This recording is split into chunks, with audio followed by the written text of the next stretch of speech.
Now, there's no end to the row over US President Joe Biden's dictator tag for Chinese President Xi Jinping. Even after some positives in the bilateral meeting on the sidelines of the APEC summit in San Francisco, a to and fro continues on this particular issue. In a solo press conference after the 4-hour talks, Biden said that he has not changed his view that the Chinese leader is effectively a dictator. China's foreign ministry has said that it strongly opposes the remarks.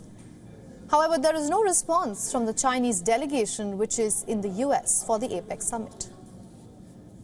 After today, would you still refer to President Xi as a dictator? This is a term that you used earlier this year. Well, look, he is. I mean, he's a dictator in the sense that he is the guy who runs a country that is a communist country that's based on a form of government totally different than ours.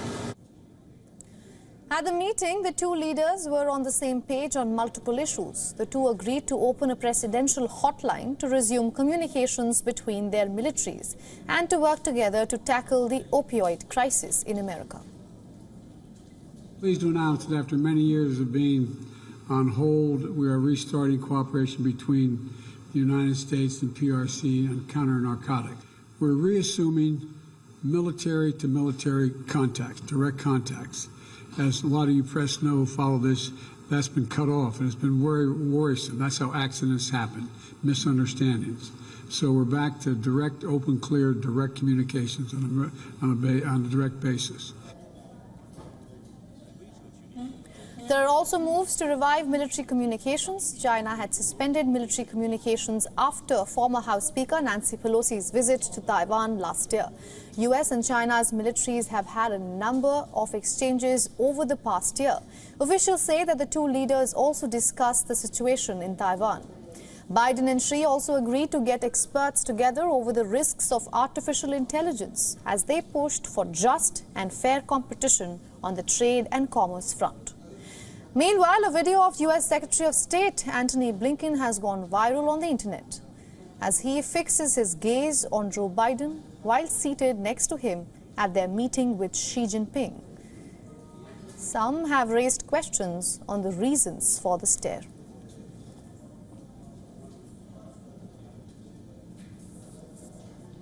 Now we are being joined by our correspondent Susan Teherani live from New York for more on this. Susan, welcome to the broadcast. Now we saw that US and China have resumed their military-to-military contact, but towards the end of the meeting we also heard Biden reiterate his dictator tag for Xi Jinping.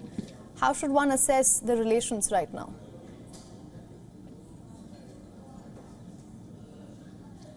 Yeah, I mean, from the optics of it, it seemed like a new era of bilateral friendship was underway. But when we really look beneath the surface, we see that not much has changed in relations between the two sides. While the United States continues to say that this is a competitor that we're dealing with, being China, China doesn't like that label. China prefers for the United States to leave the Middle East, leave the Indo-Pacific, and let China reign supreme in those regions. And the United States won't do that.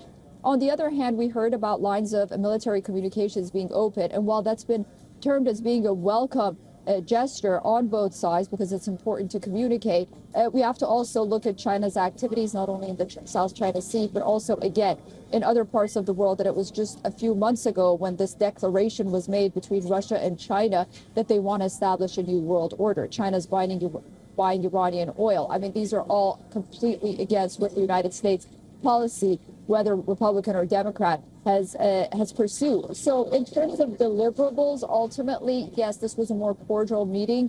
But then, you know, we have to see at the end of the day, actions speak louder than words. Will China abide by the issues that they discussed, the agreements that were made on the surface even here in the United States? Or did China really use this charm offensive to first and foremost meet with CEOs and executives here in the United States, hoping for some investment back in the country? All right, Susan, thank you for getting us all those latest updates from New York.